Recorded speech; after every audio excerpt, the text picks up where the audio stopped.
Uh-oh, we have a senior lunch bunch.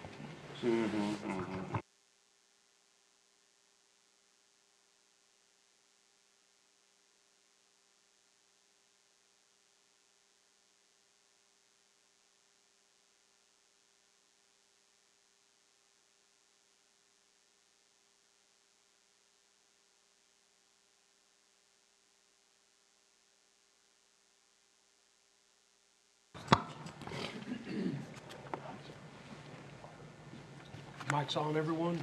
Yep.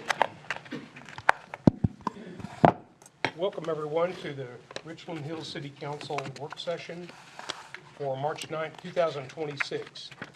First item will be senior lunch bunch discussion. And Director Valdez, come forward and talk to us, please.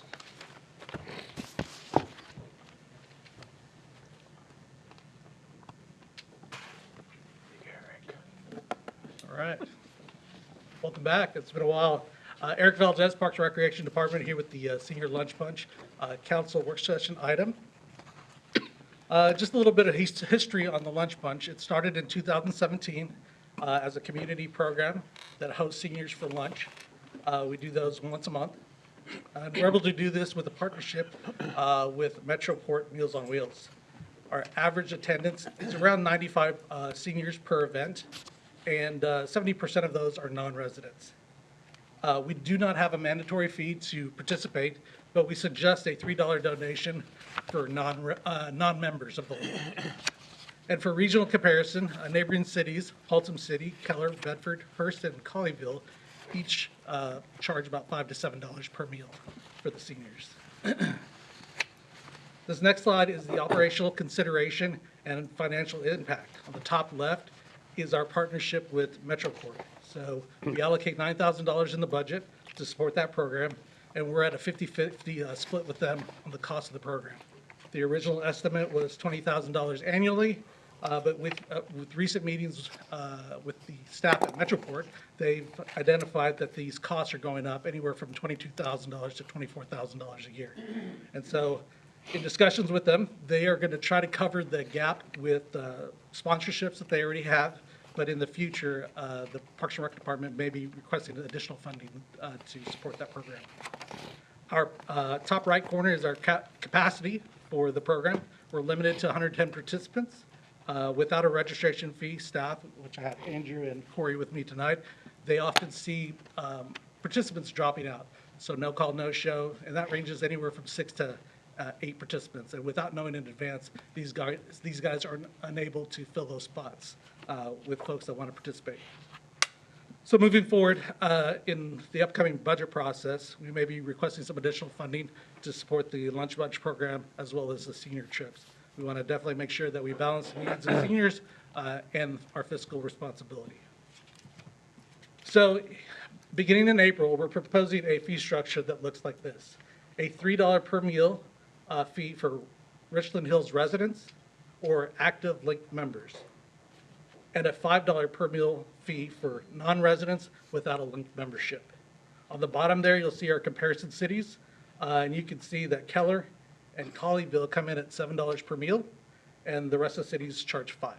And we're one of 2, I believe, that do not charge. I think Highland Village is the other one. Yes, sir.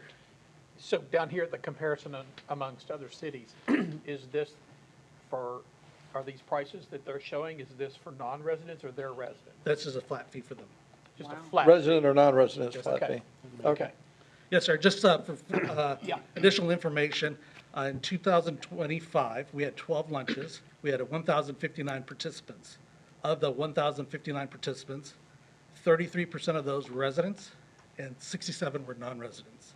Of the 1,059 participants, it was a 50-50 split between members of the Link and non-members of the Link.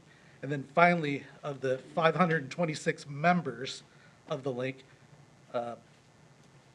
239 of those were residents and 287 were non-residents that were participating in the program.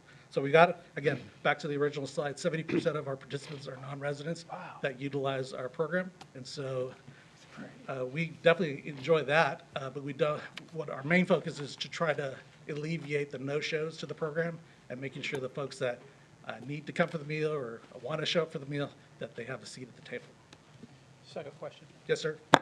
So are we doing, is that the price now, $3 and $5? We- Or we're- what No. was it before? We're free right now, It's free for residents and a requested $3 for non-residents. non-resident. There you go. So now we're, okay. Yeah. So my question is this. So I know that there's a box there. I know that people are supposed to put their $3 in there. Right.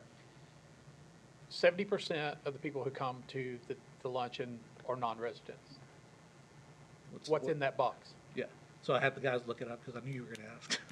So last year, 2025, we brought in $560 from donations. And again, For the whole year? oh, yeah, yes, sir. So most people aren't. They're not paying? Right. Yeah, yeah. Yeah, I figured. That's why I asked that question, because this is definitely past due.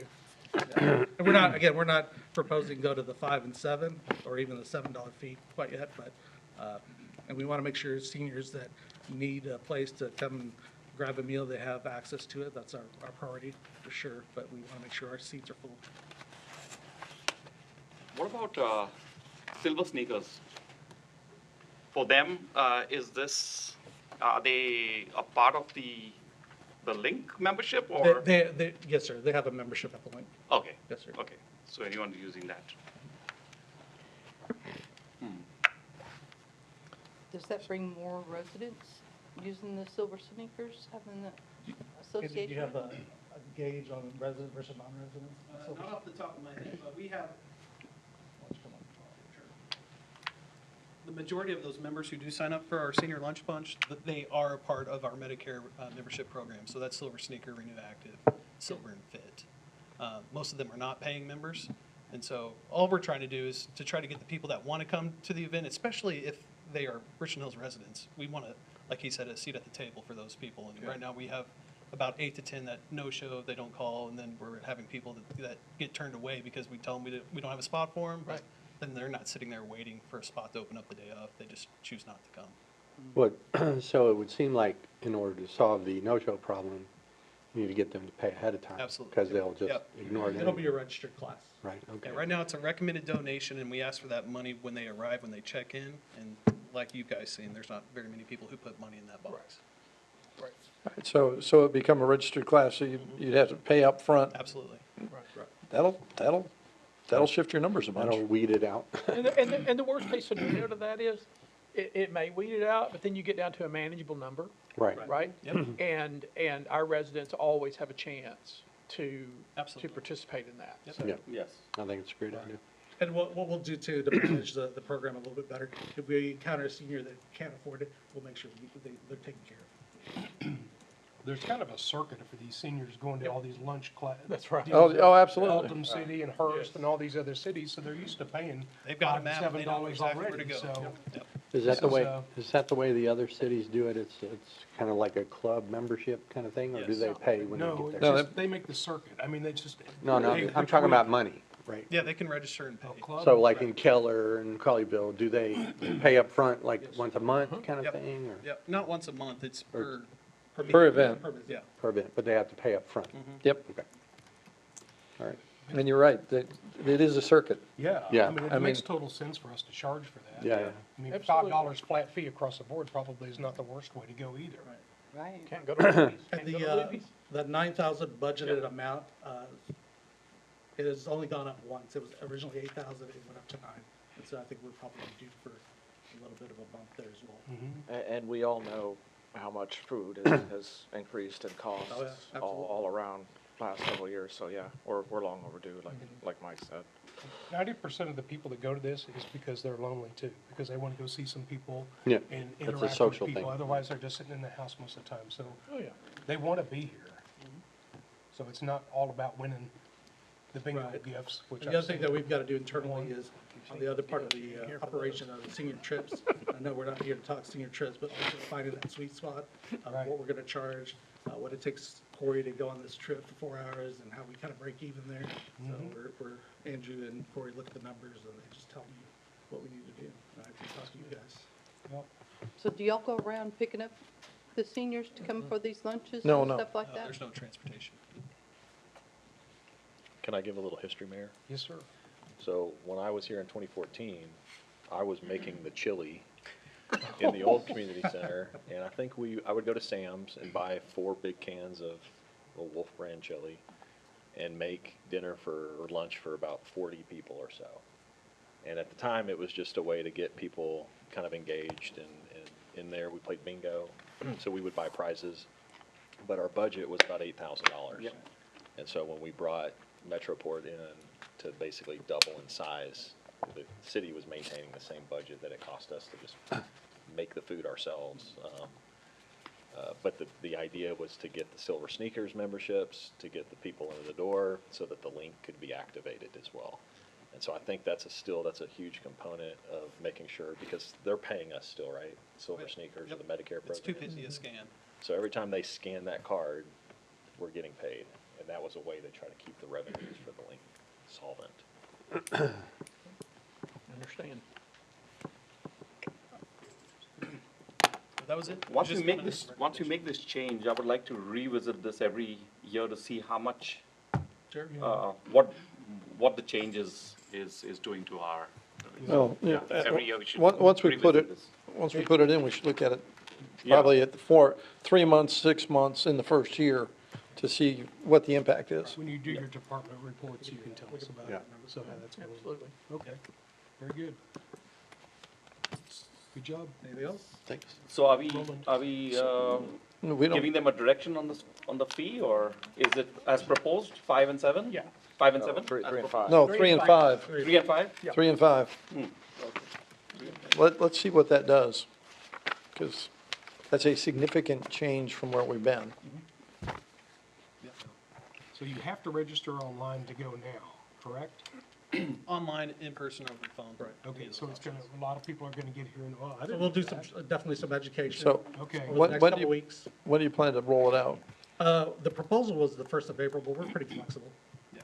Yeah, you think we need extra months to roll this out? Definitely. No, no. No, the sooner the better. Let's The go. sooner the better. So our thought is, Corey's in the room with the seniors, we start educating them and bring them in and show them the process on how to register, and A then, lot of folks end up registering right after the meal's over for the next month, so Right. we'll Yeah. be sure to educate them as soon as they come in after this next lunch bunch. Just a little bit of signage will make it, I mean, is that something we could also message on the website? Absolutely. Let's do that on the website as well. Yeah. Well, and tell Ann, who works at the library, she does a lot of senior stuff too, so she'll be able to get the word out to some people that will help get the word out to other people, so, yeah. We'll use all our resources for that, I'm sure. thank you. Thank you all. Appreciate it. Appreciate it. All right, next item will be the water wastewater rate study discussion. Our city manager, Jason, will take care of that. Yes, sir. So we have Jason Gray with Wildan here today that performed the 2024 water wastewater study that provided a 5-year capital plan that was going to go from 2025 to 2029. At the last council meeting on February 9th, City Council approved an ordinance to increase the fees based on that plan. However, there were some issues with that ordinance and how it was drafted. And we're going to be bringing that back to you, and Jason will speak to that a little bit in his slides. But we'll be bringing that back to you to ask you to repeal that ordinance at your next council meeting, and we'll put together an updated one, and we'll have Jason help us do that and bring that back at your, either the first meeting in April or March 23rd. Okay. So Jason, if you want to go ahead. Sure, thank you. First, I like Wolf Brand chili, I might have to get some of that next time. I'm over Get my food. Tonight, I've just got a kind of a very brief review of the rate presentation that I did to most of you, at least, several of you I know, back in 2024, just kind of as a refresher on these water rates in general. And then, as the city manager mentioned, your staff has identified a couple of issues within the ordinance that was approved. I think we've worked out a plan to make sure that when that revision gets brought before the council, we'll take a look at it, we'll validate it, go through and check it against the original plan as well, and move forward from there. So with that, just again, just as a very broad overview, I'm not going to go into a lot of detail or a lot of numbers tonight. However, The city manager did mention that some of you had some questions the last time, back in February when the rate ordinance came up. I'm happy to take those at any point. So the idea behind the rate study was to apply rates to the community, various different types of what we call customer classes, residential, commercial, that sort of thing. How they actually produce the cost to the system as a whole, generally speaking, right? So the 5-year rate plan that we presented had adjustments assumed to be effective in January of each year. January, February, March, that doesn't make that big of a difference, quite frankly. The idea is you want to make sure that you've got new rates in place prior to the summer. If you wait until the summer, generally speaking, residents will get a bill and they'll have heard that you've done a rate increase, and they'll assume that it's all rate increase and forget that they've used twice as much water, which is the typical case for residential. So that's always going to be our recommendation, is to do it in the winter, spring months, generally speaking. We did propose uniform percentage adjustments for water base charges and volume rates. However, for wastewater, if you'll recall, we had a discussion about how your wastewater base charge was relatively high, based on not only the cost of service, but also the surrounding communities. And so rather than having an across-the-board increase on wastewater, we only increased the base charge on wastewater nominally, and then we loaded more of the cost into the volume charge itself. Also helps to encourage conservation and encourage the conscientious and intentional use of both water and wastewater services. Generally speaking, we proposed lower increases on the water side, higher increases on the wastewater side, again, to reflect the costs of operating those different systems. We also equalized the top volume rate for residential and multifamily customers. You've got tiers for both of those types of customers, and for some reason that we are not aware of, they had different tiers at the top level, and so we equalized those essentially. And then we also introduced, at your direction, this pass-through charge aspect to reflect the cost of your wholesale providers providing both water as well as wastewater services, and to where that is essentially just a pass-through that is automatically scaled with the costs that those wholesalers charge you. And so we calculated that out separately from the rest of the bill. And so that was another kind of, at the end of the day, whether that's all rolled up into a single cost or shown as the pass-through, total is the same, but you wanted to identify how much that pass-through was as it continues to be a larger and larger component of the overall cost of your system. So with that, the water and wastewater rates adopted as part of the council meeting in February did have some issues with it. We're recommending, and the city manager mentioned that ordinance will be readdressed. The significant assumptions in the 24 rate study could be reviewed that could have some impact on rates. And we've already talked about this a little bit with your staff, just to do a little bit of a check to see, okay, does the rate plan still make sense, or were some of these significant assumptions that drove the rate plan, have those changed in a material manner? And so those are things like the capital improvement plan. We had a capital improvement plan based on the direction of yourselves and your staff at the time. It's an outlook, it's an outward look, it's a forecast. You may or may not have done all those projects in the pace that it was originally intended. Planned debt issuances for those capital improvement programs or capital improvement projects as well, to the extent that not all of that debt has been sold or a different amount has been sold. We could recalculate rates to give at least an idea of what that impact would be.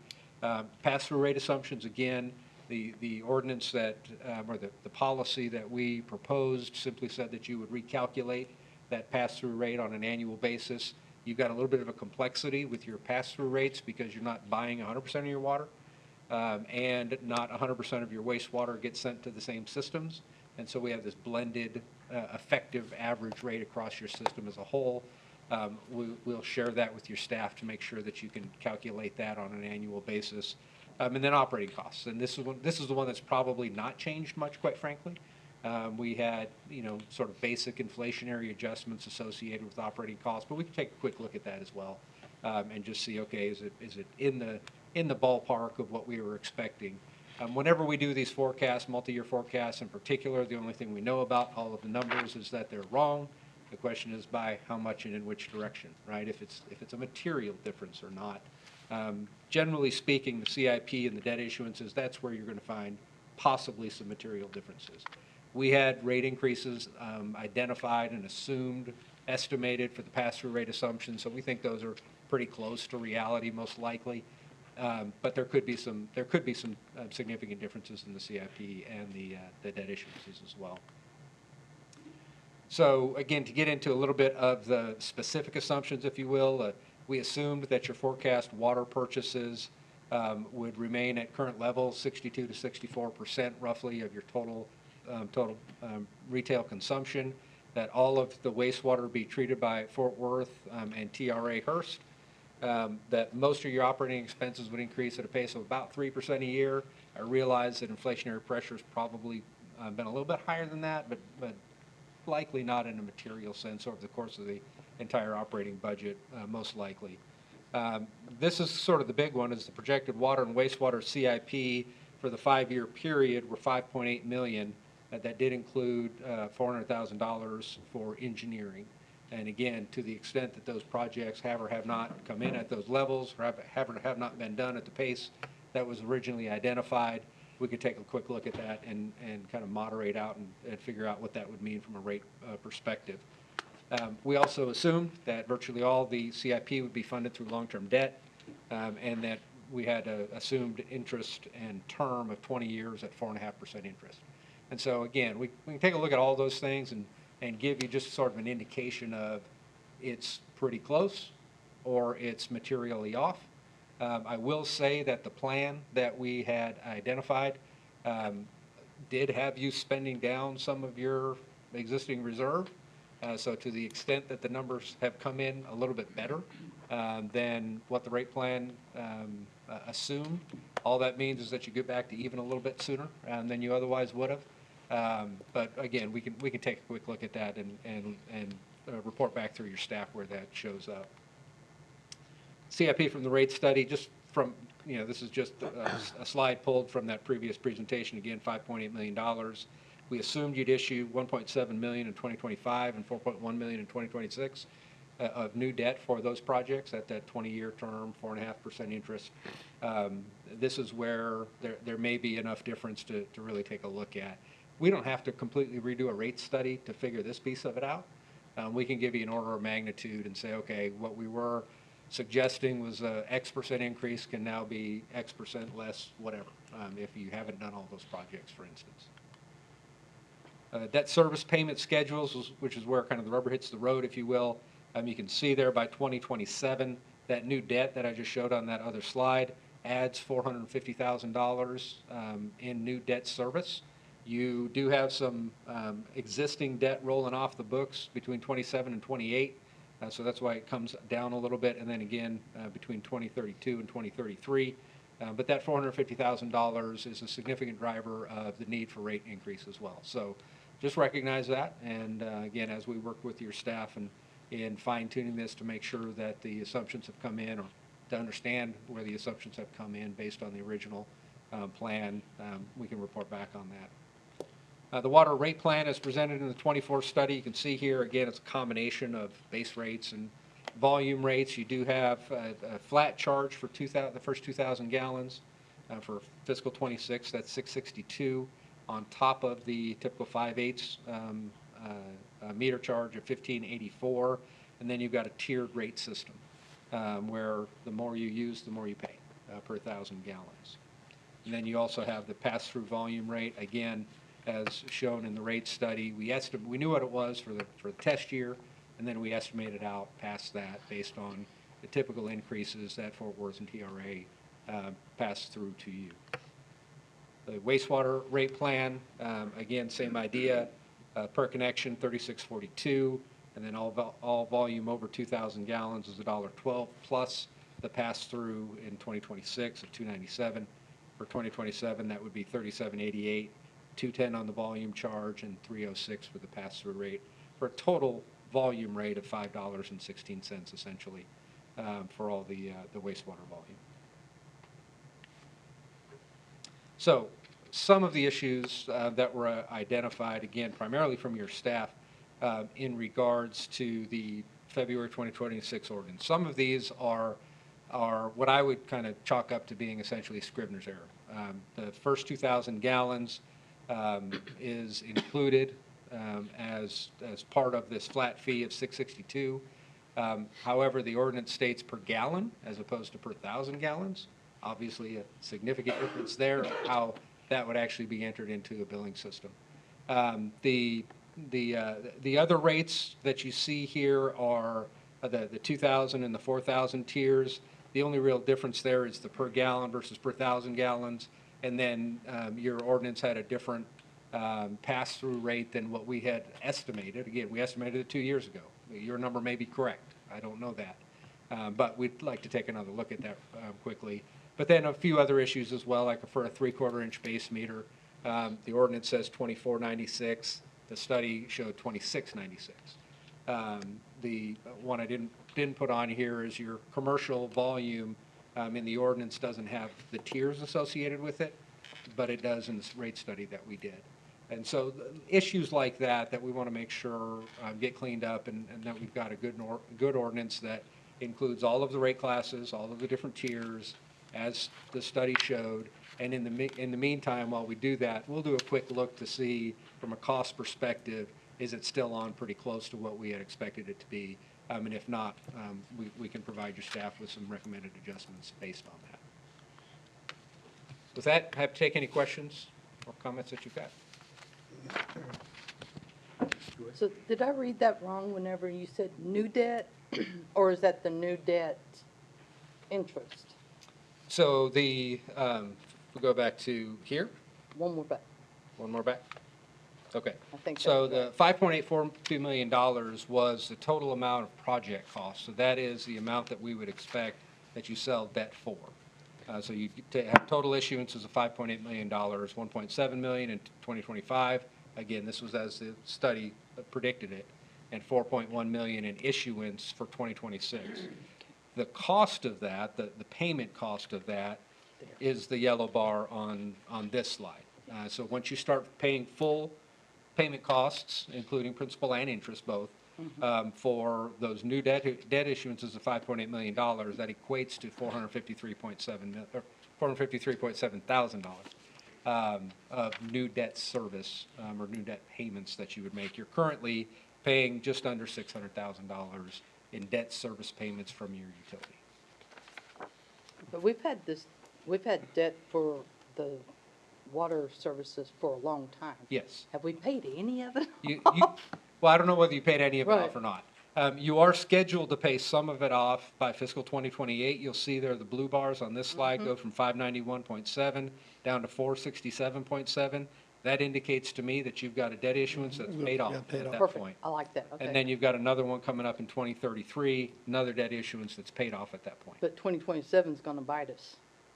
If you've sold that debt and if that's debt that you still need, Okay. yes. Yeah, so that question we don't have, that answer we don't have right now, right? Whether we have sold the debt, because if I see there, we got projects for $2 million or something for Booth Callaway. I don't think we've done anything on that. We will have that answer at your March 23rd. Okay. Terry Leak is working on, So all these assumptions are based on that 5.8 million, Yeah. you know, rate, The right? rate plan was based on the assumption that you'd sell $5.8 million worth of debt between 2025 and 2026. 1.7 million in 2025, 4.1 million in 2026. And so if those projects either haven't been done, that debt hasn't been sold, or you've done the projects and the debt's been sold and it's not 5.8 million, it's 7 Right. million, we need to know that to update the assumptions within the model to look at it and say, here's what the impact would be relatively speaking. Yeah. I mean, that's a very important question to answer because we already Yep. increased in 2025. We don't want to, without doing anything much. So we want to see if that's what we are. I went back and I reviewed your meeting on I think it was October 28th of 25. 2024. 2024? 24. Yeah, 24. so So there are some assumptions you make on that, on the wastewater and the thing. I want you to go back and just revise that a little bit to give us a little more, Is that on the pass-through costs? yes, because first of all, when we talked about the pass-through cost, I thought on my bill, my water bill, I would see a pass-through cost here. And I don't see that. This is my latest water bill. I don't see that. I just see everything lumped together. So I don't know what I'm paying for here. Another thing is when we talk about the wastewater rate, we were 85% of the wastewater rate was on the base, In the base charge. on the base structure. That's, we want to look at that a little bit more, because, you know, you're punishing the people who can't afford, somebody with fixed income, we are punishing them. We want to make sure that it's volume-based and not, you know, so we want to look at that part a little bit more and at least break it down. Because if you look at the rate structure again, when you're looking at the gallons, what you're using, or the pass-through, which we're talking about, for 5 years is a 12% increase. But the water bill itself is a 32% increase. Why is that? So I want to make sure that we know that our pass-through is not, we are not adding other stuff in it. Sure. You know, it's pass-through is the wholesale rate, what you're putting through. Yeah. I want to see that. Yeah, so the pass-through that's shown on this slide, this is the wastewater as it was presented back in 2024. This has not been updated with new information, so just recognize that. You can see there that in fiscal 2025, if you look at the bottom half of this chart, the volume over 2,000 gallons, we had an internal system rate of 7 cents per 1,000 gallons. And we had a pass-through rate of $2.90. So the total amount that your customers would pay for every 1,000 gallons would be $2.97. Right. Add those two together. You can see for 2026, it goes up to $1.12, a pretty significant increase in volume charge. And then the pass-through rate itself only went up by 7 cents, $2.97, because that is calculated as a true pass-through. The cost that you are being charged from a wholesale perspective spread out against all of the gallons that you're selling across the system as a whole. So it's an estimate from 2026 on, but that is a true pass-through cost. But then you do have, like I said, the volume charge component for the internal owned by Richland Hills system, goes from 7 cents in 25 to $1.12 in 26, and then $2.10 in 27. We have actually loaded most of the increases on wastewater into that volume charge. That goes from 7 cents to $2.10 per 1,000 gallons over the course of 3 years, and then finally up to $2.99 by 2029. And so you can see there, that is actually the bulk of the increase on wastewater is in the volume charge itself. Most customers are going to use, with winter quarter averaging, about 6,000 gallons of wastewater services on a monthly basis. So going from, 7 cents in the first year of the plan to $2.99 in the last year of the plan, $2.99, call it $3 on a 6,000 gallon use, goes from 53 cents up to $8. So it's a significant increase in the volume component. Where the wastewater, or where the per connection charges, the base charges, go from $34.85 up to $40.97. So in the course of those 5 years, it goes up by just over $6. So there is some increase in the base charge. Right. But there's more of the increase in the volume charge. Yeah, but, we've got 85% of all our thing is coming from our base charge itself. In the test year, yes. Not by 2029, that percentage is decreased. I'm not sure off the top of my head what it's decreased to. We could run that and take a look at it. Yeah, I and want to see that. Okay. It's still relatively high. There's no question about that. But the idea here was to slow the pace of increases on your wastewater base charge, increase the pace of increases on the volume charge, so that you're affecting those that use more having a higher bill, and trying to protect those that have lower use and arguably at least less ability to afford that use.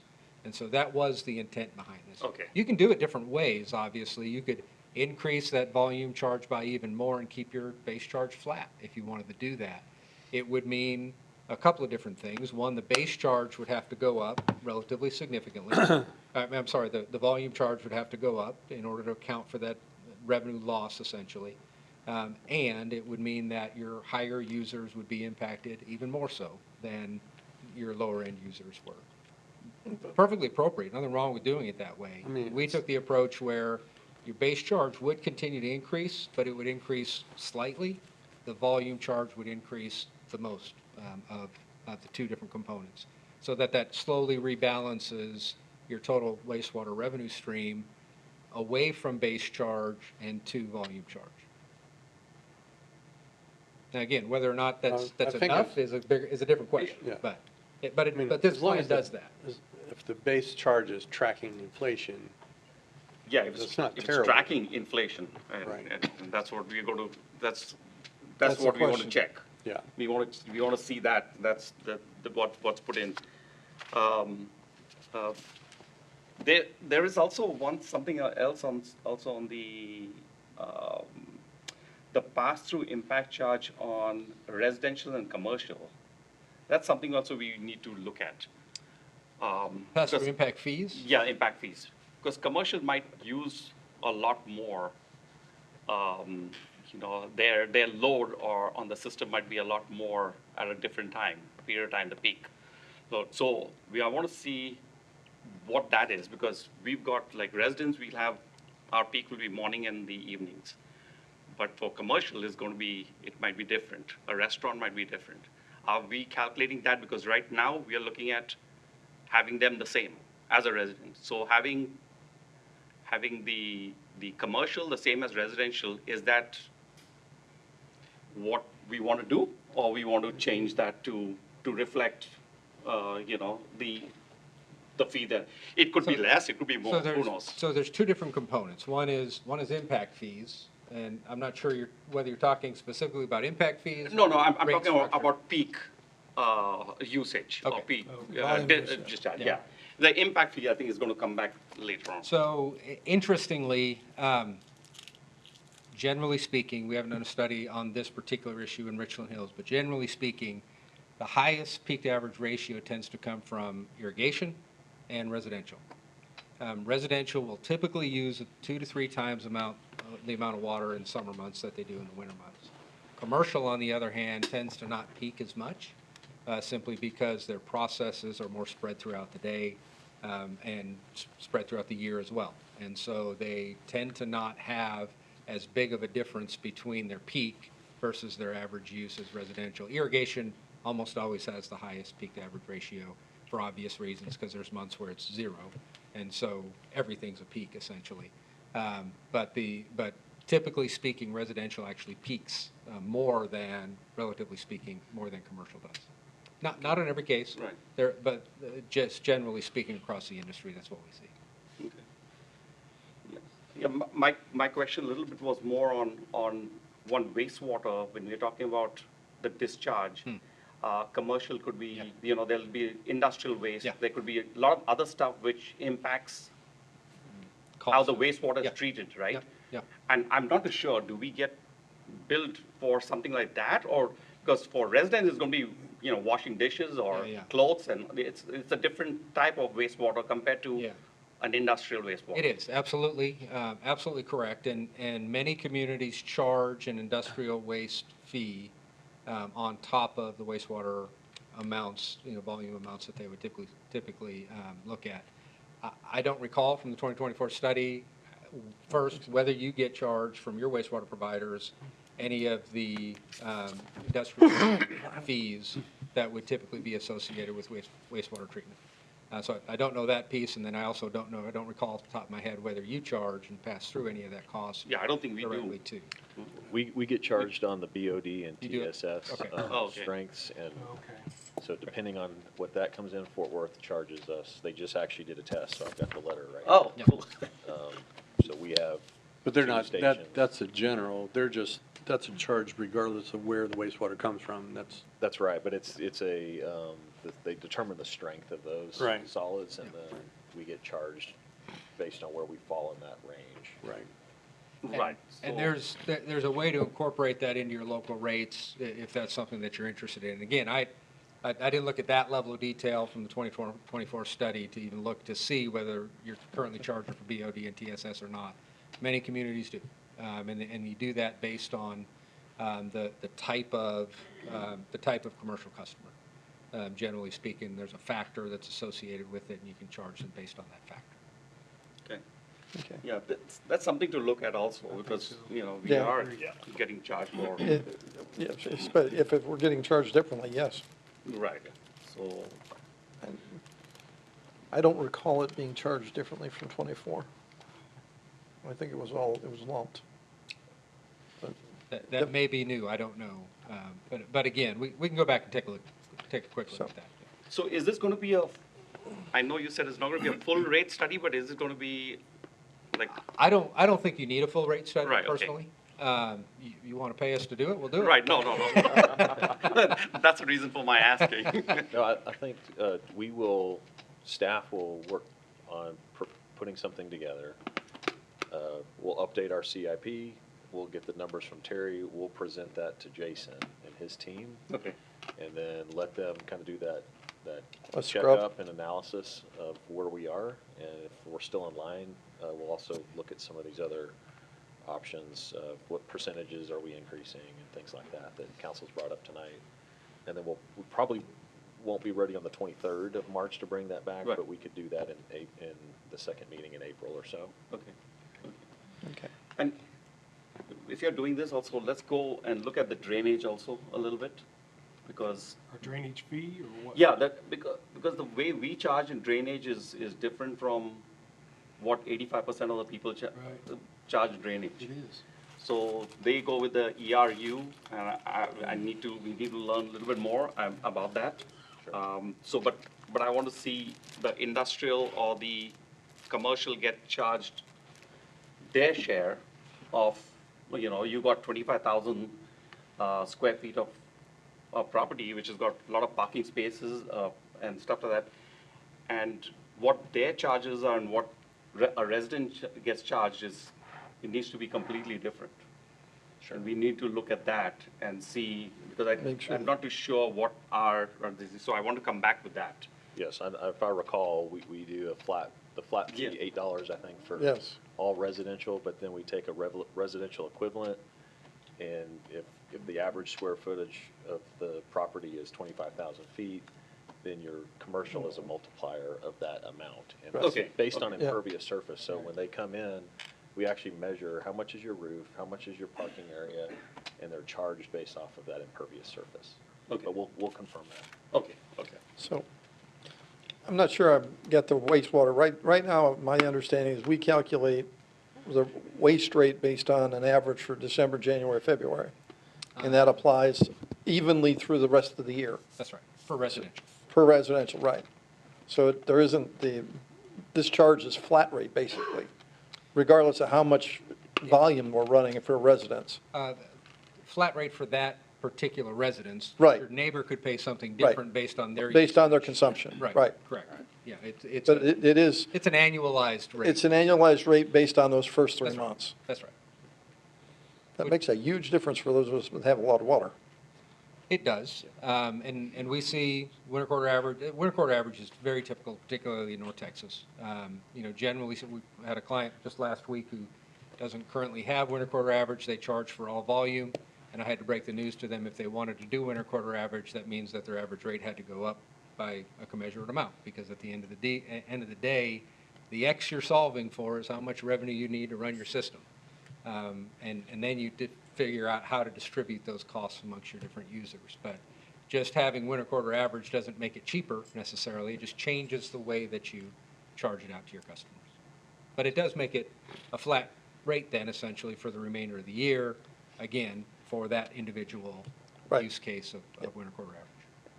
You're just looking for a budget number and make it happen whatever way you push or pull here That's or right. there. It's That's what it squeezing a comes balloon. down to, so. That's, Good analogy. Kelly and I have also talked about kind of another I&I, the inflow and infiltration study, because we're being charged through TRA in Fort Worth on how much water's passing those meters. yep, But if we can look at how much we're buying and how much is going out, and generally know that we've still got an issue with water I&I. infiltrating Yeah. those pipes, so. Sure. That may be time to look at doing another I&I. And that drives a very significant justification for fixing that, Sure, absolutely. or it drives it the other direction, that we don't have a problem, so don't fix something that's not broke. Yeah. I think, Jason, for future, I'm not too sure, here we talked about 64%, we are buying water, and then the rest, Is our well. is our well. If there's something we can do during at least peak time to increase that, I don't know how much we can do there. I don't know what our capacity is to, and I don't know if that study has been, no. That's not us. Yeah, that's not. So how much capacity we can, so that we don't purchase that much water, would be, Yeah, and I think Helpful that to there's have. some groundwater conservation that we Yeah. have to follow, but Right. Yes. we can certainly look at that. okay. Yeah. Not a simple topic. It is not. Thank you, Jason. Thank you. Appreciate it. Thank you. Thank you. Appreciate it. All right, next will be discuss items listed on tonight's city council agenda. No action will be taken. Each item will be considered during the regular session. Are there any items you want to go over, or you want to go straight to the? Yeah, if you have any questions on the consent There was, items, if you want. there was a question on consent, this is the second time it's come up with the resolution 63826. And really that boils down to where are the funds for this coming from, and the modify's got to stay within a range of the budget, right? I mean, it's got a cap to the top of it. Yeah, I believe this, Chief Sylvester, you have a second. Yes. Mayor Pro Tem, this is the same type of grant. It's for equipment. It's 100% funded, and the only time we would have to use any of our budget money is if we misuse those funds. Thank you. I like it. Which we are not going to do. We won't misuse the funds, I agree with that. Anything else? If you'd like, I can clarify item C on the consent. This is just to have a formal space on our website and where all public information, like formal public information requests will go. So if somebody sends me a text message asking for public information, not that that's happened, but that's not the formal pathway. So we want to just rectify this through a resolution. Okay, Oh, okay. okay, so that'd be, I thought that was essentially just changing the email address. But I see what you're saying. If it comes to you or came to me, Right. we basically bounce it back to the submitter and say it needs to go this way. Sure. Yes, sir. Just so we Send can them a keep link track of and what's then let them officially take care of it. submitted. Right. Okay. All right, we'll move on to discuss future agenda format. Yes, Mayor. So this is just an item to propose, in my opinion, some efficiencies on what I see in the agenda. The agenda currently is basically laid out how it was when I was here previously. And I've had a chance to go a couple other cities now and see how agendas are formatted. So I'm not asking to change anything material, I think. It's just the headings and how the public can make sense of some of these items, okay? So I did start, one of the things was proposing, I had a couple requests to start the meeting at 5, the work session, so that the regular session would be at 6, which could still happen with public hearings and things, but wanted to make sure the full council had that discussion, and if that's something that you would want to entertain. I don't know everybody's work schedules, if that's possible, but staff is open to whatever time is conducive for all of city council. But that would be the kind of the starting question is there a desire to keep it at 6 and then follow up regular session typically around 7? When we have action, like tonight, we don't, other than the consent, there's not a public hearing or contracts or anything. And so the way, if you'll notice the way we worded the agenda says regular session to begin immediately following executive. So if you were coming for a public hearing, you would need to be here at 6 o'clock because that's what time the work session started. Is council what is your temperature on the start time? Is that? I've got a concern that 5 o'clock is early for a number of our residents to try to get here to speak, Okay. because many of them work until 5, and if they're coming in from Dallas, they can't be here till 6. Sure.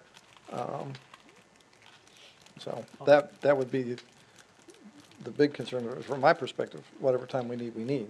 And I believe that was, the intent was the 5 o'clock was really the work session and the executive session, and then following with the regular. So typically would be closer to 6 or after by the time the public speaking component came up. And typically, we don't have anybody speak. We don't speak to the Seldom, work but session. So, I mean- discouraging is a challenge. I mean, that's, Well, I mean, you could make it 7 o'clock and they're still not. they're not gonna be show up. here, right, well, So I think, I like, I personally don't have a problem starting at 5 for the work session. I like the timing, but there are times when, you know, I won't be able to make it at 5 itself, because I might be at a client or, you know, that kind of thing, but so. I'll try and make it happen. I do want to start, you know, the meetings early if we can. 5 o'clock, it's going to make it hard for anybody who has a normal job to ever be on this council. That's concerning a little bit, because you're, I mean, I work, but I work for a school district, so I'm off well before 5 o'clock. So that's maybe a little bit too early. Could split in the middle. say 5:30? Yeah, 5:30 would probably be better. You know, I think some other cities around here kind of have that, where it's more like 5:30, and then, yeah, unless it's a busy work session, you're probably going to be starting your meeting at 6, maybe 6:30 if there's a lot of stuff on the work session, but that still gives time for any residents who do want to, you know, come, or at least maybe watch the meeting at home or whatever, and have time to get all that settled. Sure. What we would propose is 5:30 would be the absolute earliest. If there's not a lot on the agenda, we'd probably just start it at 6. But if there's executive and a larger work session. Right. That way, you know, you're not necessarily keeping the public here till 8 or 9 before they get a chance to speak, and it kind of moves their chance up a little bit to speak, so that's part of that. Well, and it helps staff too, you know, staff's already here all day on Monday, and now they have to stay all night, so it helps them get home a little bit earlier too, so I like that. I kind of feel like 5:30's best all the time, because it's consistency, because a lot of people in the audience and online, they expect, okay, is it 5:30 tonight, or Sure. 5 o'clock, 6 o'clock, where are we? Yeah. Or what day of the month is it? You know, because Right. people still don't know it's the second and fourth Monday of the month. So Since we changed to So we could do 5:30, and then regular session starts following the, Right. But- you know, just but- go As that soon way. as we're done. As soon That's as we're done? correct, yeah. Perfect. That's, Well, that, yeah. okay, Okay. that's That gonna, makes is sense. that gonna be a problem? Because the regular session, if a regular session has gotta be, that's gotta be posted. Yes, so the way we posted this is 6 PM. So if we had a public hearing on this particular agenda, it would be posted in the paper for 6 o'clock. Okay. Even though we likely won't get to it until 7. But that gives the public the chance to make sure they're here at that time. And so to begin immediately following, in this case, executive, but if we didn't have an executive session Right. that day, it could be immediately following work session. Right. Because I know for me, whenever I'm trying to come from Louisville over here, Mm-hmm. I leave at 5 and, yeah, sometimes it's an hour and a half drive to get Yeah, here. so, But I know in advance that I have a meeting, so then I have an advance of that. I make phone calls and, Yeah, but you're pointing to the problem, because we have people that are working in Addison and working in Dallas, and we're essentially gonna guarantee that those people will not be on the council, because they won't be able to make the meetings. And Most people aren't here right now, so if they were that interested, they'd be here in a meeting. That's, like I say, we could start everything at 7 o'clock or 8 o'clock, they're still not gonna come. Right. Nobody comes to our meetings. I mean, not very many people, and I- very, very few watch online. You can actually grab that and find out how many there are. Yeah. So, Well, yeah, I think, going back, I think we're all kind of agreeing 5:30 is Yeah, the standard, me and too. then, yeah. Okay. Okay, and then you'll just see kind of the items that are listed here. Really, when we get to the consent agenda, the way it currently is we've got public hearings, and then following you have ordinances. A lot of times an ordinance is part of a public hearing. Contracts should all have resolutions. So this is where I think when us working with TOS, we can ensure that city attorney has approved a resolution that authorizes the council to enter into a contract. So combining those into a new business item, that's what's on the right. You'd have separate public hearings, you'd have new business items, which would be anything the council requires action that's not on the consent or a public hearing. And then if you have old business items, something that you tabled, those would be something that's under the old business.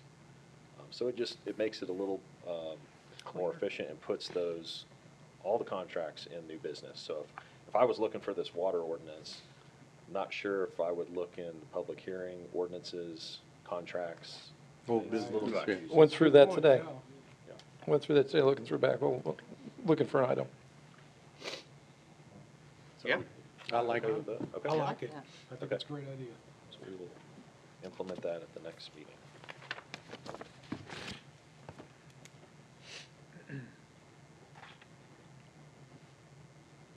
Anything else on that? All right. This time, we're going to go to an executive session pursuant to the Open Meetings Act, Chapter 551, Texas, and Government Code Sections 551074, 551087. Executive session may be held under these exceptions at any time during the meeting that a need arises for the city council to seek advice from the city attorney as to the posted subject matter of this city council meeting. Item 1, Section 551074, deliberation regarding personnel matters, board and commission appointments. Item 2, Section 551087, economic development, project number 26-01. Need a motion to go into executive session. Mayor, I move that we go into executive session. second. All in favor? Aye. Any opposed? Motion carries. Going in at 6:56.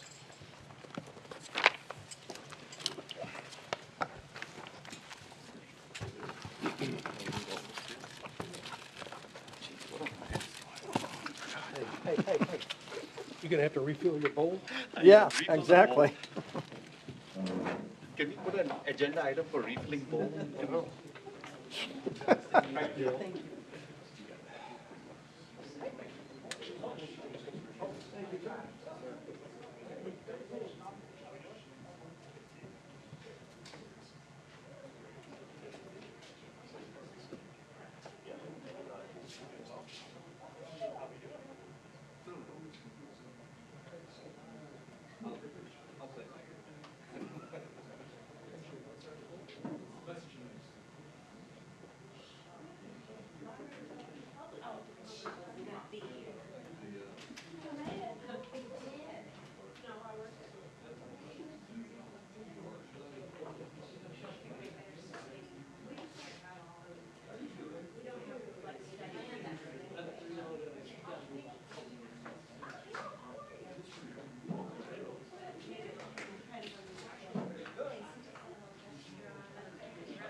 like, he enjoyed it, you know, but whatever. And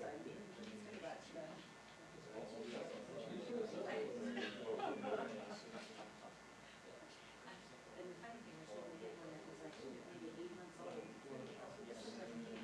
Just didn't migrate, because just didn't know about stuff, right?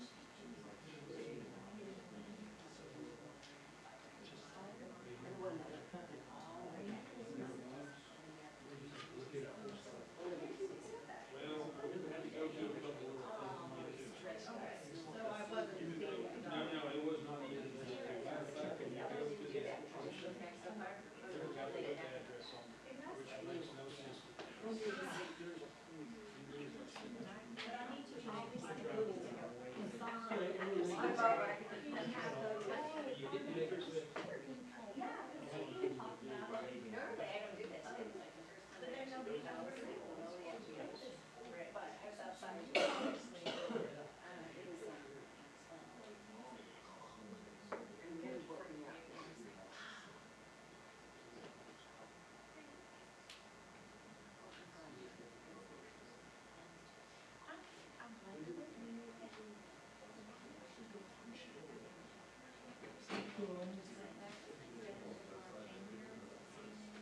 No regrets, right? That's right, no regrets, that's how I take it.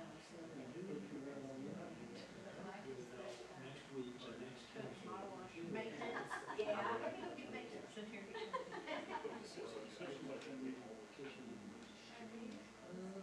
Are you part of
I don't know how long it's gonna last. It's the same girl that you can call.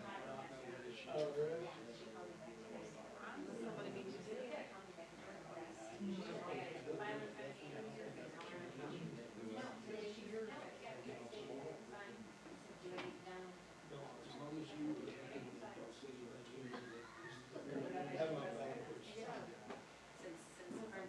Yeah.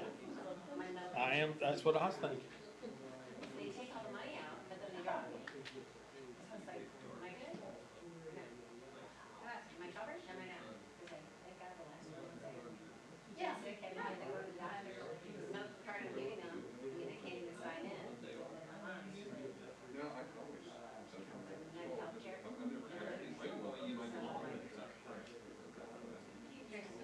And actually, all I got is positive. I just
looking at my stuff. Usually my rent deposit.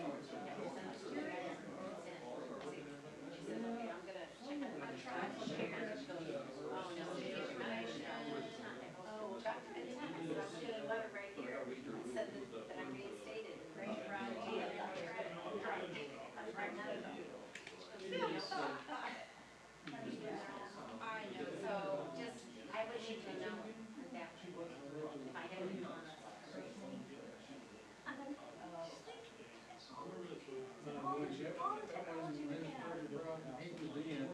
And we were just so efficient, so there's no. Oh, that's how that works, okay. I don't know, that's way above my grade. So the same girl was talking to me, straightening this up, on, oh, I'm gonna get you fixed up. She goes, I'll call you back by Monday. Today was, she's reading off my phone number. I said, it's close to my phone number. Yeah, where did you get that? I said, you guys have called me all the time on the right phone. I only have one. So, she had no answer for me. She just stopped. Okay, good. Here you are.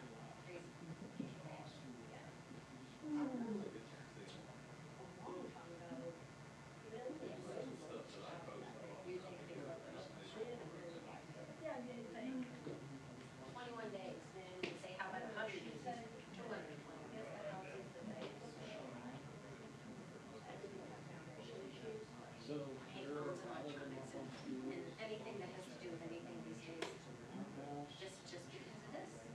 Yeah. I've got files, Delta Airlines, and Delta Airlines Medical, Delta Airlines Cash Lines, and they've got retirement fund stuff. I paid so much. I worked for Northwest, it was never a Delta property, but they had my employee number transferred into their system, and that's what they did. They used my employee number and dropped my medical, because I was entitled to, because I left, it was in 91. So, the girl used my employee number instead of my cousin's employee number. I got letters telling me I wasn't entitled to medical, I wasn't entitled to retirement, they were dropping me, blah, blah, blah. Yeah, so it's been 4 months, finally, I got a check last week, because he sent everything, of course, on my old address. Because nobody used my employee number, if nobody used his, everything would have come up as taxes, yeah. So, anyway, and then they dropped my insurance twice, so finally, and I was calling about direct deposit last week, and the girl says, I'm like, why? Today she called me and said it was reinstated again. Here, I got his files. I'll send out this, there's too much to do, and I can't keep it straight. And I'm right. It's like, yeah, but nothing's up.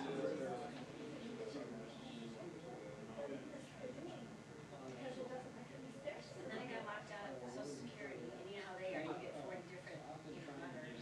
You're getting this much, you're getting this much, no, we owe this, no, we're taking this. So that took a while.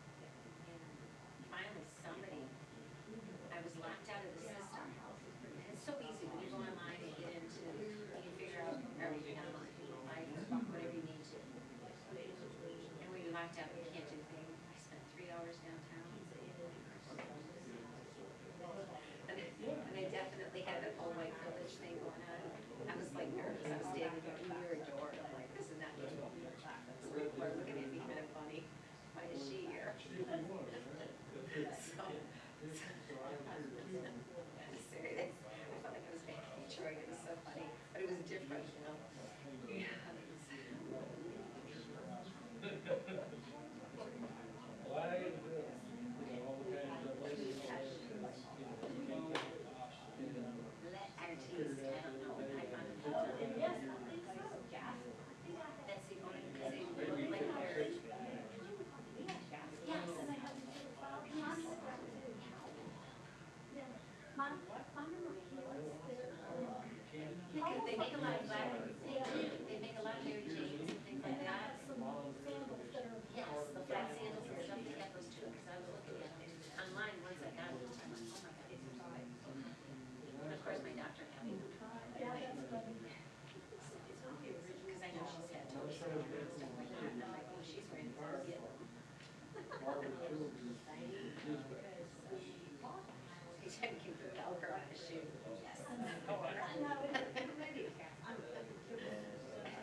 Lisa, you're not left-handed, are you? No. Come on. For a while there, he was left-handed, he's left-handed, I'm left-handed, he's left-handed, and Mike's left-handed. Sit on the other end. No, I'm just kidding. No. Just elbow rolling more, I want to hear him grunt.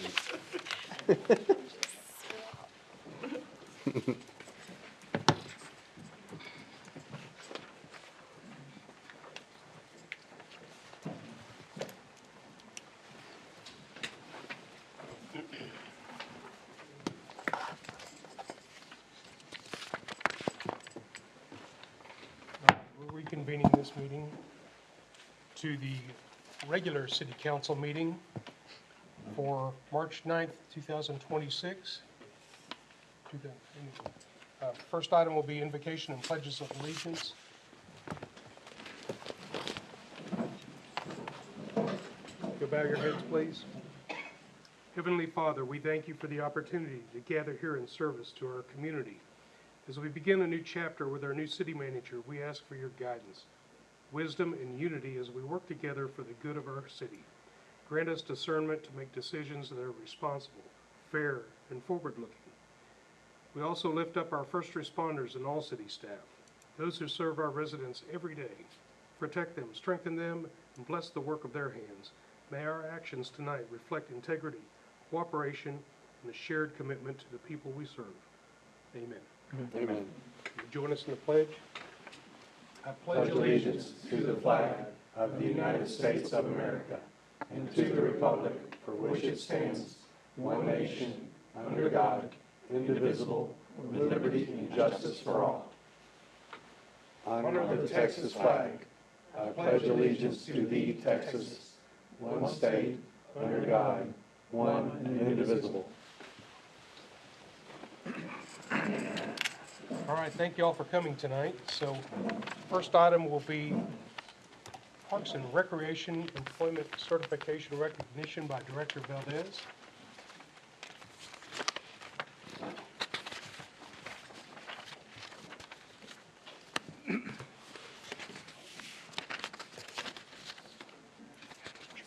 Yeah, you guys are slow, so. Good evening, Mayor and Council. Eric Valdez, Parks and Recreation. It is my pleasure to announce and present two of our Parks and Rec employees for the recent completion of the Parks and Recreation Certified Professional certification. I'll start off with Andrew this evening. Andrew recently earned his Certified Parks and Recreation Professional certification through NRPA, which is the National Recreation and Park Association. This CPRP is a nationally recognized certification and represents the professional standard for parks and recreation professionals committed to excellence, best practices in the field. Earning this designation reflects Mr. Saxon's dedication to professional growth, high-quality service to the Richland Hills community. Preparation for the certification required several months of studying across core competency areas, including human resources, communication, finance, and operation. Additionally, it is my honor to present Corey Nauert, who recently renewed his certification. He came to us from the city of North Richland Hills with the certification. He had 2 years to acquire the continuing education units to renew. And so the Parks and Recreation Department supported Corey's renewal by providing opportunities to earn CU credits, approved through training and professional development opportunities. Maintaining the CPR designation requires ongoing education, professional development, reinforcing a long commitment to learn the industry inside and out and make sure that best practices are used at all times. These accomplishments only strengthens our department and reflects the city's continued investment in professional services through the city and all the services that we provide. So it's my pleasure to announce Andrew Saxon, Corey Nauert as our new certified Parks and Rec professionals.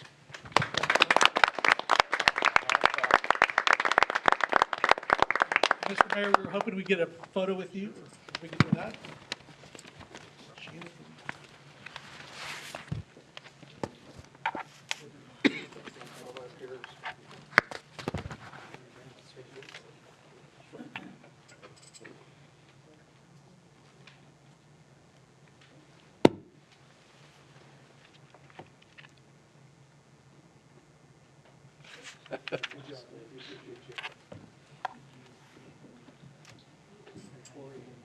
We need a photo booth.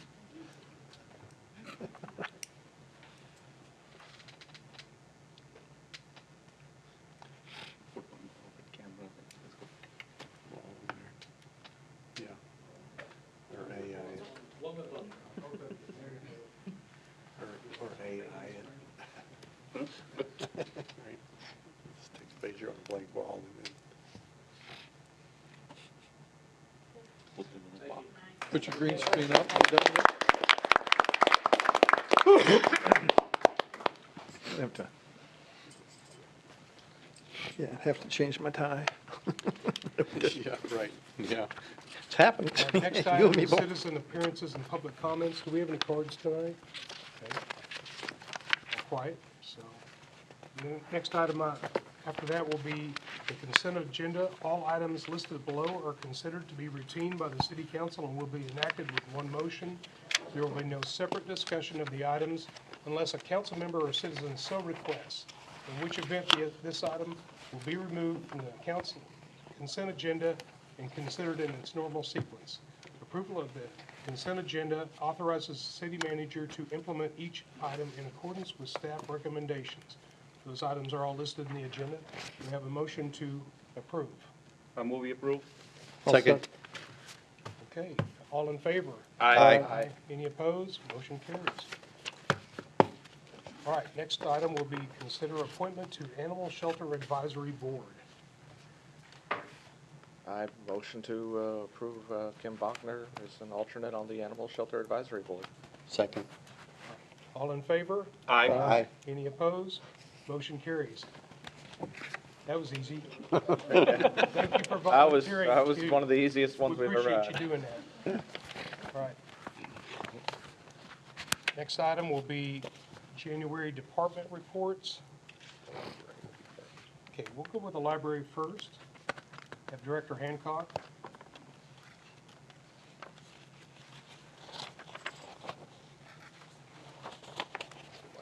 Good evening, Mayor and Council. I have our department report for January. So as usual, we do our senior social time with Miss Ann, and a couple of the highlights from January was our new fire chief, Wes Rhodes, met with the seniors and answered all of their burning questions. The Women in the Military was another really popular program. Anne had several residents come and also staff. So Sheena was there, and Mrs. Skier was there, and the lady who did the, I can't remember her name. Sarah Chamberlain, thank you. Was there, and I think a couple other people. And it was really informative, and they had a real good crowd. That's the bottom picture that you can see there. So I went ahead and threw some February in there too, because we didn't have a whole ton of programs in January. And I wanted to mention that staff member Michelle Cottrell planned and hosted a self-love Valentine's Galentine's program with about 25 people in attendance. They had some different activities and refreshments and things focused on like self-esteem and self-care. And Miss Boyd came and brought her cute little grandbaby. So, Yes. Chantel, what is Galentine's? Have you not watched Parks and Rec? No. You just need to go back and watch that. But Galentine's is supposed to be like the day before Valentine's Day when you celebrate your girlfriends. Oh, okay. Oh, got it, okay. But you still need to watch Parks and Rec. Still need to watch. It's a great show. I'll put that on my list. It comes from that. And then our family programs, we had several different craft programs during January. The literary club met in both January and February. Photos are on here. They always have a real big group. And then Ladybug, our library therapy dog, had 113 patron interactions in January. And they had a little New Year's party. That's why they have the hats on that she attended. And so part of the reason when I show you the stats in a minute of why we didn't have that many programs is because we were closed with that weather and ended up having to cancel several things, unfortunately. So our statistics, this year we had 11 programs. Last year we had 15 for the month. This year's attendance for the month was 224, where you see last year we had 375. As far as visitors to the library goes, we were up on that. We answered a lot less questions, and then for some reason, either there's a typo or our number of, yeah, there's a typo, because I know we checked out more items than that, because I believe our circulation was up over last year. But, yeah, why did that not get changed? Okay, because that's got to be a typo on the computer session. It's showing more this year than last year. What? It's showing more this year than last year. Yeah, in your report, it says 3,331. On my report? Yeah. Okay. Yeah. Then it didn't get changed in the slide. Sorry about that. But what's on the report is correct, because I do remember our circulation and our total visits to the library have been increasing, so that's good. Yeah, somebody cut and pasted you. Yeah. Well, it was me, but. I'll deal with that tomorrow. So before you move off this page, what's the difference between the months? Because last year would have been 12 months, and this one would be like less than 3 months for What- this year. What do you mean? On your report there, it says last year totals and The- this year's totals? No, it's this month last year, so. Oh, thank you. Okay, So it would be January of last year compared to January of this year. Sorry. perfect, that's fine. Yeah. That's it. Did you guys have any questions about anything else? Your AARP thing was pretty phenomenal. It was Yeah, really they easy always to do use. a really awesome job. I'm really happy that we have that service available.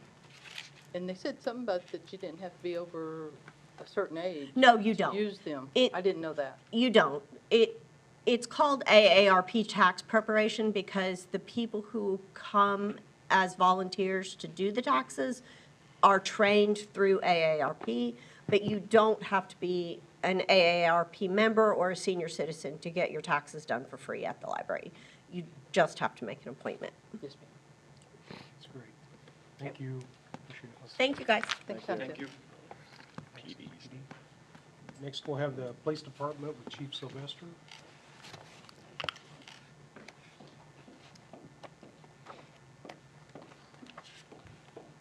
Good evening, Mayor and Council. Kim Sylvester, Police Chief and Assistant City Manager. Tonight, I'm going to go over our January monthly report for the Police Department and Community Compliance. It's going to be a very quick report this month. January was fairly kind of just business as usual for us.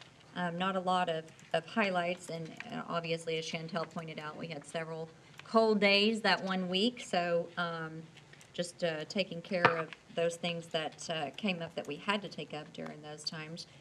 Total calls for service, and as I presented on this report before, I usually just like to compare the month of for this month would be January of 2026 in comparison to January of 2025. Councilman Bledsoe, as Chantel's statistics as well. So when you're looking at that, our calls are a little down from last year. Our traffic stops are down because, as y'all know, our traffic unit is frozen right now because of staffing, and so that's going to affect the overall traffic stop numbers. which this time last year, the unit was active with an officer, so that's going to directly affect the traffic stops and the violations issued, 390 down to 231. And our arrests are significantly down as well, which also can be correlated to traffic stops being down because that's where a lot of the arrests come from. Going on to our Part 1 offenses again, our month was actually fairly well for crime purposes. We were, 4 simple assaults to 11 for the previous year in January. Trending along, you see the same decline in a lot of the numbers, which are good for our Part 1. Slightly down in our BMVs, significantly down in our auto thefts. A pretty good decrease in larceny and business burglary. We had 2 in comparison to none last year. So that was really the only category that we went up in comparison to last year. Going over to criminal investigations, in 2025, again, a lot of these categories we were down in the protective orders, the search warrants, felony warrants issued, and our misdemeanor warrants for the month of January. It's a fairly light, whoa. Hello. Hello. That stuck. Sheena, what just happened?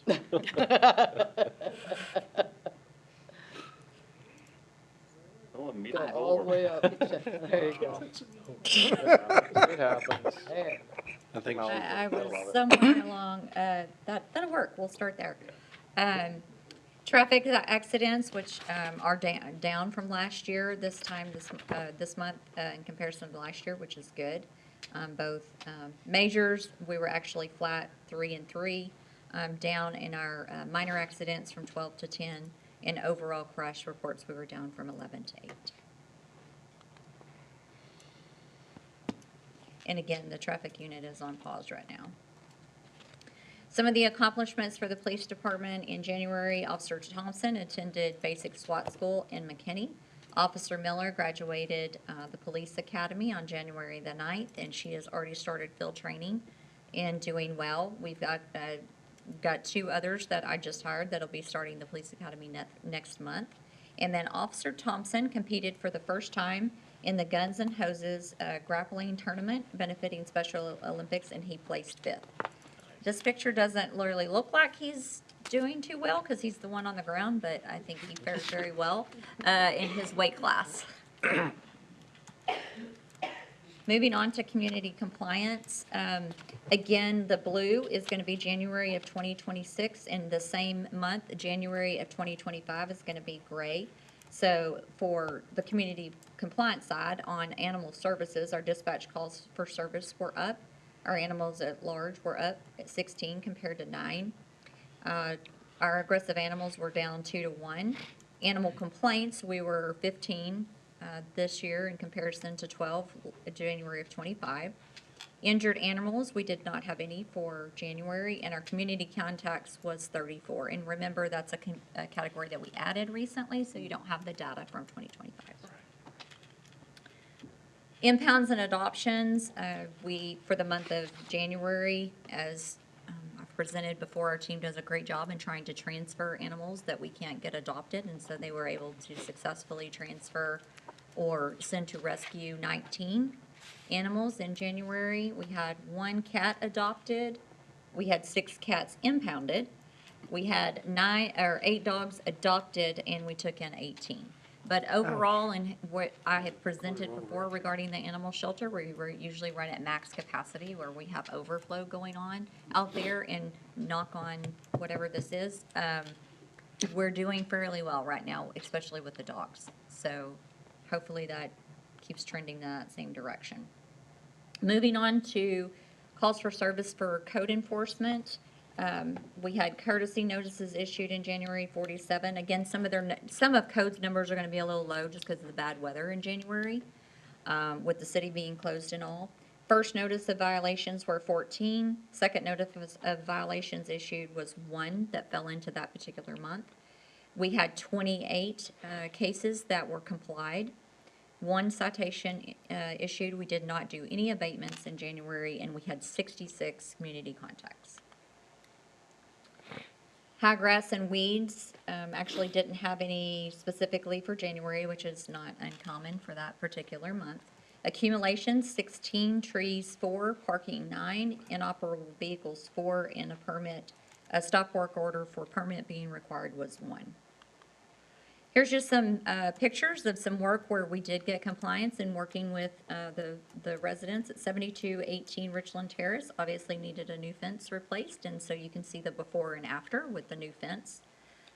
Much improvement there. And then you can see 7700 Glenview Burger Box. We've been working with them for quite some time regarding their required dumpster enclosure, and now they have a nice new dumpster enclosure that looks much improved from Did we before. participate in the cost of that? JP? We did participate, I believe, roughly $4,000 as a part of the building improvement grant program. That's great. Okay, good, good. So a couple of success stories for January, even in the cold month of January. Accomplishments, Back Shack completed 36 sterilizations and administered numerous immunizations. Of the 41 cases opened in January, 28 are already in compliance. Of the 62 total open cases, 34 remain active and are continuing through the NOV process. Forever Buddy and Hands of Grace DFW partnered to donate snacks and drinks to the Animal Shelter, Fire Department, and Police Department. And very much appreciated because I saw all those in our break room, and I think they're almost all gone by now, so. They do not last long. Thank you to Mrs. Witt. Another success story, one of our dogs that was adopted out for Winston, formerly known as Noah, when he was with us, graduated from the Canines for Warriors program, the nation's largest provider of service dogs for veterans suffering from PTSD.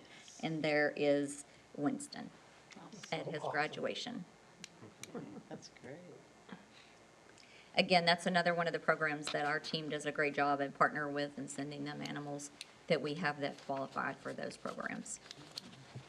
Any questions? I do. Yes, ma'am. What are we doing to retain some of our police officers so we can have our patrol? Well, you have patrol, for sure. Right. That's always covered, but like the traffic unit? Yes, ma'am. Right, because that unit, again, is, we have to have enough staffing, because patrol is your boots on the ground. That's what has to be covered 24/7. Right now, we are, so I just hired the 2. We had 3 vacancies, and 2 of those got filled. And then we have one other one that's leaving to go to Bedford. Okay. And so now I'm back to 2. We have others that are set up for interviews. So we do have applications coming in. We send them to the boards, and they don't always pass the oral boards. They're just, their decision-making, the fit, whatever it is, that they don't pass the board. Once they get past the board, they'll go to the background process, and that there can also, disqualify some of the members. We try to do a very thorough vetting process as much as we can before we get to which is why we do the oral boards before we spend the money on the backgrounds. But you have some that do get to the background process and wash out as well. So we don't help financially get them through the schooling and all that? We pay for the police academy. We pay for everything, equipment, uniforms, police academy, just down to not paying for the base layers, but we even buy the boots for them to go, as does most of the agencies around us. So we do have to keep up with that. But, when everyone is hiring, it's a very competitive market, not just in North Texas, but statewide and national. And especially with experienced officers, every agency, that's the target base, is to get lateral officers, right? So you don't have to send them to the police academy, which is our target base, but it's very hard because everyone's fighting for the same pool of people. And so, they're looking at pay is a huge compensation, which we talked about city manager talked about in the workshop. And we're going out to do a market study this year as far as our compensation, That's not the only thing that they look at, but when they're looking at every agency in this area that's hiring, that is obviously what a young 21, 22 young man or woman are going to look at is pay and benefits. So, I mean, because I'm just kind of curious how much we're investing in this person, and then they only stay a short amount of time, and then they move on, and. well, we here are actually have an again. agreement that they have to sign. Oh, If we send them to the police academy, they have to sign a contract where they have to stay with us 2 years after probation. And so just to get to that point, you have 6 months of the police academy, you have another 3 to 4 months of field training, and then once they finish field training, it's 6 months of probation. So we're a year and a half into their employment right. before the 2 years begin. So like we're essentially getting 3.5 years before they can leave. Now, I mean, they can leave, but they have to reimburse us for those expenses. Exactly. I like that. Thank you so Yeah. much. But we are trying, we're actively recruiting all the time and thinking of, ways to get young men and women in here. But, I mean, we do have a good pool. It's not for a lack of receiving candidates. We just have to find those that can get through the very long process. Well, I know you have some longevity police officers here too, which makes a big difference to our community because, I mean, people walk up to Officer May or excuse me, Sergeant May. I have to remember he has that title. And, they automatically know who he is. And same with some of the other officers, Officer Miller and stuff. Not the female, but the male. We have That's 3 not now. related. Oh, yeah, that's right, you got 3. Female Officer Miller, male Officer Miller, and Captain Miller. Captain Miller, Yes. that's the one. And they always say that we're not related. So they point that out all the time. But I think they said we can't hire anybody else with the last name Miller. But yes, I mean, it's a huge investment, not just for sending them to the academy, but ongoing training is very expensive with all of the state mandates on us in the required training. And all of the specialty firearms instructor, defensive tactics, all of those things that we have to send them to get specialized training on. It's a huge investment, and so obviously retaining them is very important. Yes.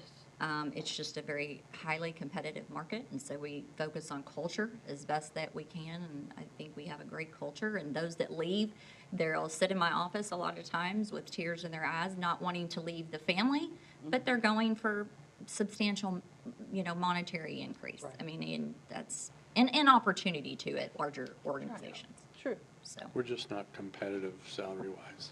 Right. That's just the way it is. and it's hard where we're located. We're For a small city. yeah. I think Well, yeah.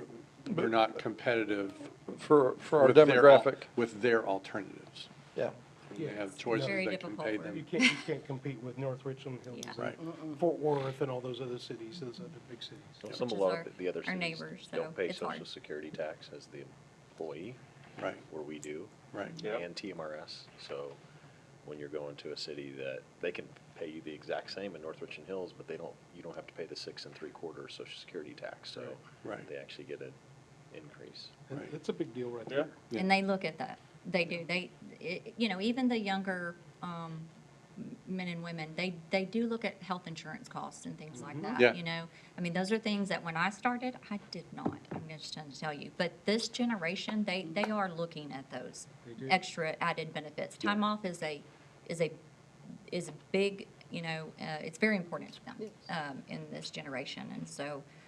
They look at all the things, the number of holidays that cities have, like Jason talked about with the Social Security. They look at all of those more so than some of us older generations. We just wanted to go be a cop, so, Right. which is good. Thank you. Any other Nice questions? to see the statistics going down too over the years. Certainly, yes, on crime, that's good. We're doing well here. Y'all are doing well. Now, that's Thank you. contributing to them out there doing, Absolutely. the traffic stops and making the arrests when they need to, so. Yep. Okay, thank you. Thanks, Chief.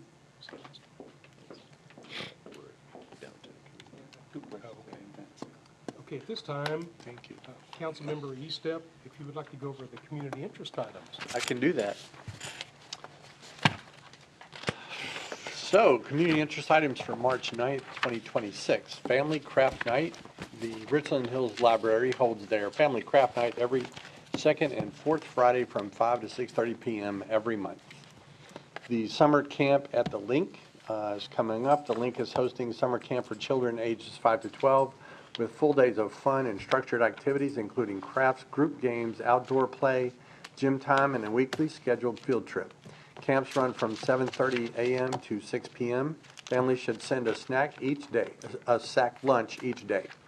The cost is $150 per camp week. When you register, $20 of that $150 is due immediately to hold your child's spot. This $20 is non-refundable security deposit and is applied toward the weekly camp fee. The remaining balance for each camp week is automatically drafted 7 days before the first day of that camp week. Registration opened online March 1st and in person March 2nd. Easter Bunny Pictures. Stop by the Richland Hills Animal Services on Saturday, March 14th from noon to 3 p.m. for Easter Bunny Pictures for pets and or family. Pictures are two for $10. All proceeds benefit the shelter. Several vendors will be there to shop while you visit the shelter. Food Pantry, John 21 Food Pantry has been moved indoors to Richland Hills Baptist Church, 6852 Baker Boulevard. The pantry will be available on the second Thursday of each month, 5:30 to 7 p.m. The new location will be indoors and will allow Food Pantry to open regardless of weather conditions. The Senior Lunch Bunch and Bingo. Lunch Bunch and Bingo is offered the second Thursday each month in the community rooms. Please register in advance by 12 noon the Monday prior to the luncheon. Space is limited. You may register via phone at 817-616-3738, online at thelinkRec.com, or in person at the link. Bingo is at 1 p.m. following the luncheon. And that's a wrap. Do you think we could put this on the city's website and also Facebook page? Community interest. Not everybody's listening. Yeah, no, I agree. Get it out. I find myself wanting to find this and I'd find it. Right. trying to go back. Yeah. Okay, very good. Anybody else have anything? All right, 8:02, meeting adjourned. Thank you all very much. June, as soon as it's Of course you did.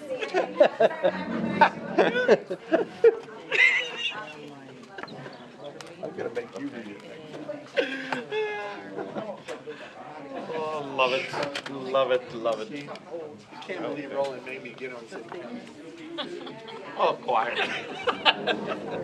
I made her get on city council. Kelly will take care of it. And if you want to just tell me those things, you don't, I'll let you. Yeah, that's right. Congratulations.